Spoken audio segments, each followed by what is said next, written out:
نبی صلی اللہ علیہ وسلم نے فرمایا اپنے صحابہ سے، مطلب ان کے قریبی لوگوں سے،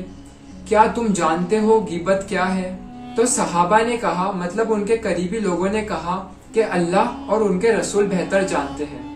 پھر نبی صلی اللہ علیہ وسلم نے کہا، تیرا اپنے بھائی کو ان الفاظ سے یاد کرنا جس سے وہ ناپسند کرتا ہو، مطلب کہ کسی مسلمان کی آپ پیٹھ پیچھے برائی کرے یا برے الفاظ سے اس کا ذکر کرے، اس کی باتیں کرے، جسے اگر سامنے ہوتا تو وہ سب باتیں سن کے اسے برا لگتا، تو یہ غیبت ہے۔ تو پھر نبی صلی اللہ علیہ وسلم سے ان کے قریبی لوگوں میں سے کسی نے پوچھا کہ آپ مجھے بتائیے کہ جو بات میں کر رہا ہوں وہ میرے بھائی میں یا کسی مسلمان میں موجود ہو، تو پھر نبی صلی اللہ علیہ وسلم نے فرمایا، اگر تو وہ بات اور وہ چیز اس میں ہے جو تم کہہ رہے ہو تو پھر تم نے اس کی غیبت کی، اور جب تم نے ایسی بات کہی جو اس میں موجود نہیں ہے تو تم نے اس کے اوپر تہمت لگائی، اور تہمت اس سے بھی بڑا گناہ ہے۔ آسان الفاظ میں غیبت کا مطلب ہوتا ہے کہ کسی مسلمان کی تم پیٹھ پیچھے برائی کر رہے ہو یا ایسی بات کر رہے ہو کہ اگر وہ شخص وہاں پہ موجود ہوتا اور اسے برا لگتا تو یہ غیبت ہے۔ اور اگر آپ نے کسی مسلمان کے پیٹھ پیچھے اس کی ایسی برائی کی یا ایسی بات کی جو اس میں موجود نہیں تھی اور نہیں ہے، تو آپ نے اس کے اوپر تہمت لگائی، اور تہمت بڑا گناہ ہے۔ اور اللہ تعالیٰ نے قرآن میں فرمایا ہے، جس کا مطلب یہ ہے، اے ایمان والو، بہت زیادہ گمان کرنے سے بچو، کیونکہ کچھ گمان گناہ ہے، اور نہ ہی ایک دوسرے کی جاسوسی کرو، اور نہ ہی کسی کی غیبت کرو۔ اور غیبت کرنے کی سزا اس طریقے سے ہے کہ اللہ تعالیٰ تمہاری نیکیاں اور تمہارے اچھے نام اعمال میں سے تمہارے اچھے کام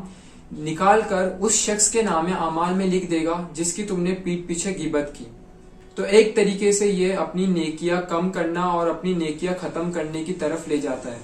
تو اس لیے غیبت کرنے سے ہمیں بچنا چاہیے، اور ہمیں ایک دوسرے کی پیٹھ پیچھے برائی کرنے سے بچنا چاہیے۔ غیبت کرنے سے اللہ تعالیٰ نے اور اللہ کے رسول صلی اللہ علیہ وسلم نے منع کیا ہے، لیکن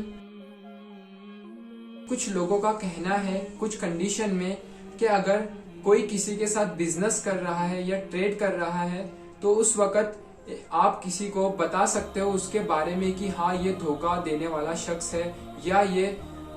پیسے نہیں دیتا ہے، یا اس کی یہ خامی ہے جو کہ آپ کے بزنس میں یا آپ کی پارٹنرشپ میں نقصان پہنچائے گی، اور یہ بات صحیح ہو تو وہ اس کو اس بات سے اویئر کر سکتا ہے۔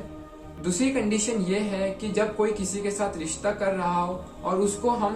یہ جا کے بولے، اس شخص کے بارے میں ہم سچ بتائے کہ اس کے اندر یہ خامیاں ہے، یہ آپ کو آگے جا کے نقصان پہنچا سکتی ہے، تو اس کی اصلاح کے لیے ہم یہ بات بتا سکتے ہیں، لیکن زیادہ نہیں بتانا چاہیے اور نہ ہی بہت زیادہ برائی کرنی چاہیے۔ صرف سچ بات جو کہ آگے جا کے نقصان پہنچا سکتی ہے، تو اس کے لیے ہم اسے اویئر کر دیں کہ آپ بچ سکتے ہو تو بچ لو، یا آپ سدھار سکتے ہو تو سدھار لو۔ اور تیسری کنڈیشن یہ ہے کہ ہم کسی ایسے شخص کو اس کے بارے میں بتا سکتے ہیں، اس کی خامیاں کے بارے میں یا بیڈ تھنگس کے بارے میں، کہ جو اس شخص کی اصلاح کر سکے اور اس کو سدھار سکے، جیسے کہ اس کا بڑا بھائی یا اس کے فادر۔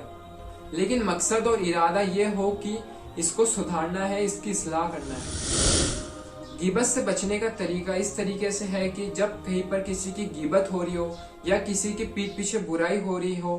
تو آپ کوشش کریں کہ بات چینج کر دیں